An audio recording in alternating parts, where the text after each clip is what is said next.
Yo, what's good everybody? Hope y'all are doing well. In this video, I'm going to be showing y'all every single method that I know when it comes to making intros for beats. So if you want to know all the sauce when it comes to making beat intros, stick all the way to the end. And with all that being said, let's just jump right into it. All right, so I got this beat right here pulled up and it's pretty much just got the standard beat intro, which is just the sample playing by itself. Before I go through any of the intros, this is basically what it sounds like.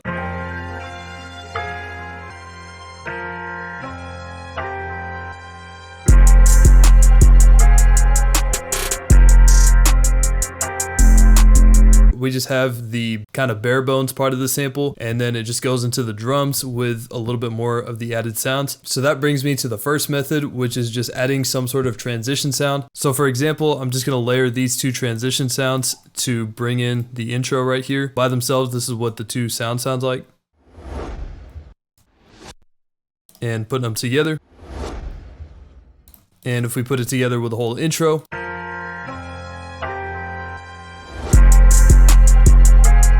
so that sounds a lot more cohesive than just having to jump right into the drums. You can use other transition sounds like different types of crashes, risers, anything like that. I've also heard some producers put a snare roll right before it. So I'll just draw one in real quick just to show you an example. So I just went in and drew this quick little snare roll here. Putting it in context with the couple riser sounds that I got, sounds something like this.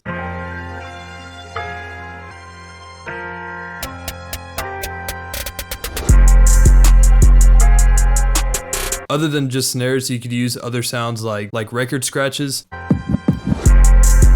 It doesn't really fit well with this beat, but you kind of get the idea. It works better on more bouncy beats like West Coast beats. The second method that I've seen producers use is just going straight into the drums. No intro, nothing, just playing like this.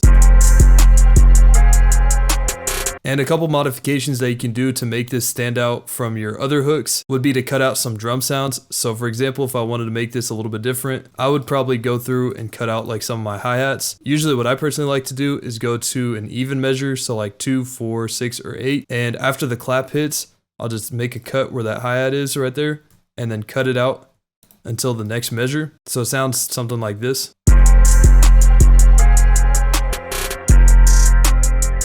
So there we kind of made a little window for the snare to come in. Alternatively, what you could do is I'll trim the snare out and I'll just throw my tag in there. I've heard plenty of other producers do this where they'll throw the drums in and then they'll just throw their tag in into the gap.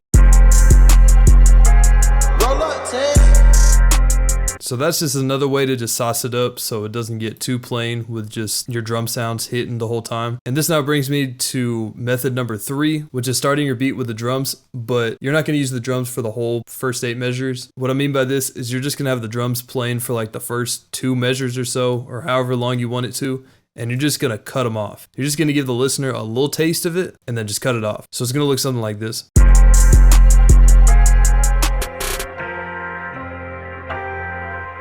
So something like that. You could bring the beat back in after that, or what you could do is just do like a double fake, and then so your second half will sound something like this.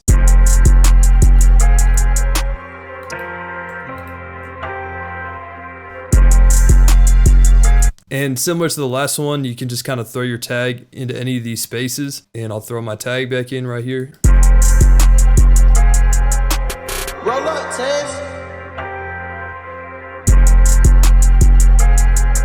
You don't necessarily need to have all the drum sounds hitting. So for example, I could take out my open hat and I could probably take out my snare or something like that. So it just has like a little bit less going on. So something like that, you could just play around with it. It doesn't have to necessarily be at the start here. You can chop it a little differently. That's how I've seen it formulated in beats. Now for the next strategy, it's going to be, again, kind of similar to the last one, but this time it's going to be stutter starts. Basically what I mean by this is I'm just going to chop out like the first measure here. So let's just do like the first half measure, just keep it real simple. And then I'm literally just going to copy this over and over again. And so I'm just going to take that first half a measure, copy it over 3 times for the first 2, just create kind of a stutter effect immediately after it. So I'm just going to take all this and extend it like that so it kind of sinks back in. It'll sound something like this. And also throw in my tag just to make it more cohesive. You could throw in a transition sound like a riser, cymbal, whatever. Roll up, Ted.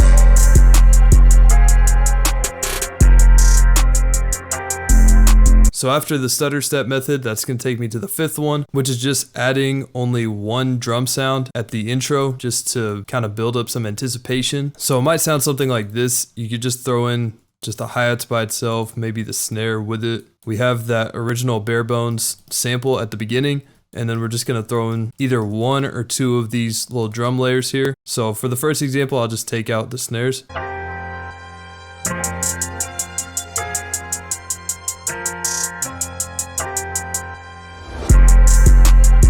Similar to the previous ones, you can get crafty with it, so you could throw in a little snare here.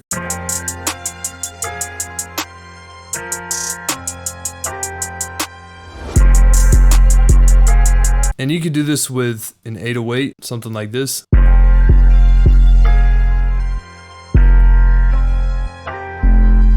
So you could use pretty much any drum sound that you want with that. And this is going to take me to the next method, which is using a filter or an EQ automation into the beat. I'm going to go to the mixer track where I have my sample, and all I'm going to do is just open up a stock EQ, and under the presets, you can go to pretty much any one of these cut presets. I'm going to go to the 20 Hertz one, and all you're going to do is use this right here. So there's a few different ways that you can do it. The first being go and make your cut.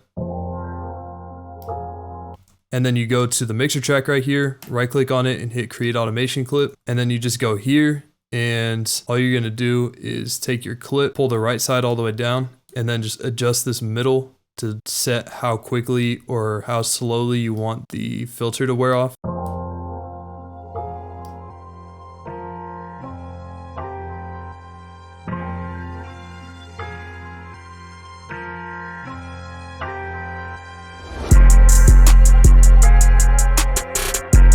Another way that you can do that is by going directly to your band here and going to the associated knob that moves it here, right clicking on that and then hitting create automation clip. And you can just adjust this, which this parameter is going to be a little different. So all the way down just means that band's going all the way to the left in the EQ, which means it cuts everything out. And having it right here is the state that you created the automation clip in.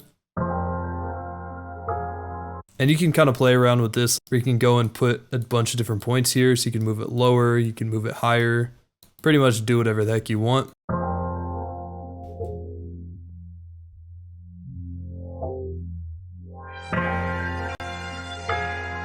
As for making new points in your automation clip, you're just going to right click and it'll make a new point. Left clicking and holding moves the points around onto here. And then of course you can adjust the curvatures of your lines. All right, so now the next method is one that's a little bit more fun, and that's the tape start. Like the last method, there's a few different ways you could do this. The first way that comes to mind for me is going and selecting probably like the first 4 to 8 measures of your beat. You're gonna go to the mixer and go to your master track and open up this plugin called Blue Tape Stop. It's a third-party plugin and I'm pretty sure it's free. So what you wanna do is you wanna put this trigger to anything above 0.5 and you just wanna adjust the slowdown to your liking. I want to make it a little slower, so I'll probably go for like 0.11, maybe a little slower, like 0.05. So I'm going to set the trigger to below 0.5, and I'm going to right click and hit create automation clip and just put this all the way up. From here, all you want to do is go to the master track, arm it, and then hit Alt R and start, and you're just going to record out your little chop here, turn off that automation clip, and also turn off that Blue Tape Stop. And reverse it, and you want to kind of sync up the transient with when your drums first come in, so it'll look something kind of like this. So that's just one way to do it. Another way you can do this is use a plugin like Grossbeat. So for this, I'm just going to use the vinyl off preset. I'm pretty much going to do the same thing I did with this last one, where I'm just going to render out a segment of it and reverse it.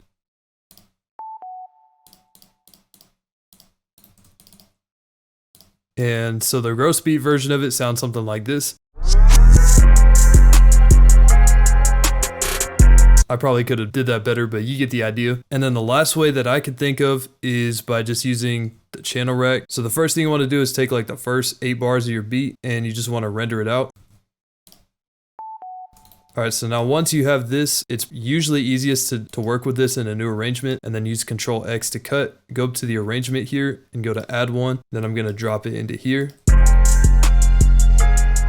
And so what I'm gonna do is I'm gonna make 2 different automation clips. I'm gonna go up to the tempo here, right click on it, and go to create automation clip. And so what I'm gonna do is turn this down to about, let's say like 130. What I'm gonna do with this is right click on it and hit copy value. And I'm gonna go to the first point here on my tempo automation clip, right click it and paste it. And then what I'm gonna do is bring this right here, hit copy value.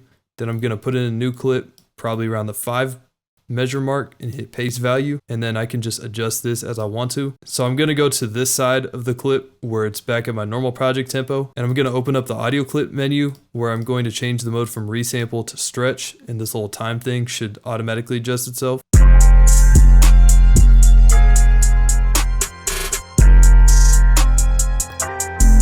What I'm gonna do now is select this, double click on here, and I'm gonna change this pitch to probably, let's say 12, and then right click on this and hit create automation clip. And I'm pretty much gonna do the same thing where I'm just gonna automate the pitch up a little bit. So I'll start with something kind of low and slowly bring it up.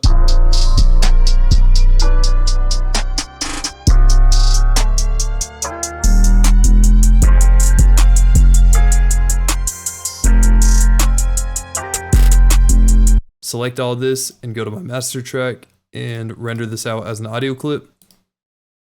And so now I have this audio clip right here, and I can go back to my original arrangement and I can line this transient up with my original version of the beat and then just cut it off right there. And I'll throw in some transition sounds and it should sound pretty cohesive with the original beat.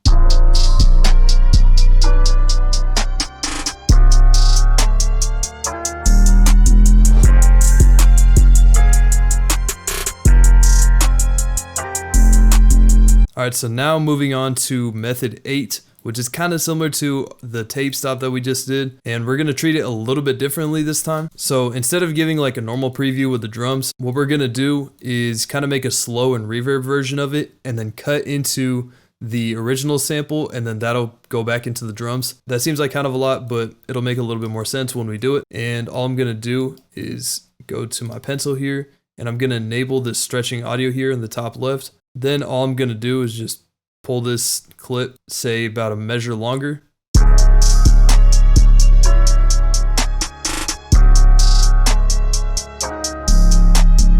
And what we can do is then cut into the original sample, say like right here, and then we'll just line up the rest of the beat accordingly.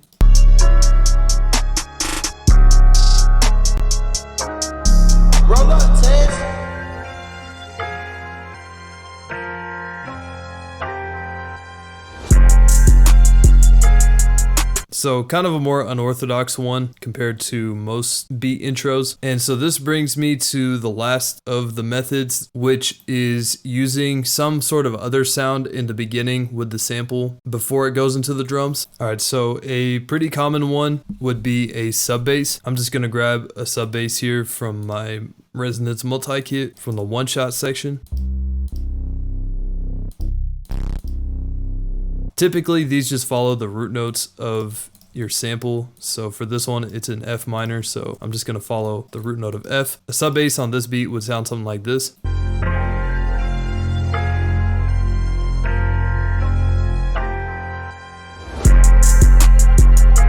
And you can also use different sounds like at the beginning of the beat itself. So that could be your tag or a crash or something of that sort. So for example, if we just jump straight into the drums, maybe the intro would sound something like this. So now moving on to the final intro trick, which is just fading in the volume, which is pretty simple. All you're gonna do is select the first part of your beat, go to the mixer track, and then just right click on this master volume here and hit create automation clip. And all you're gonna do is just pull this left side all the way down and just adjust the slope here. That's gonna do it for me for this video, and I appreciate y'all sticking all the way to the end. Leave any video ideas that you want in the comments below, and that's gonna do it for me, so I'll see y'all in the next one.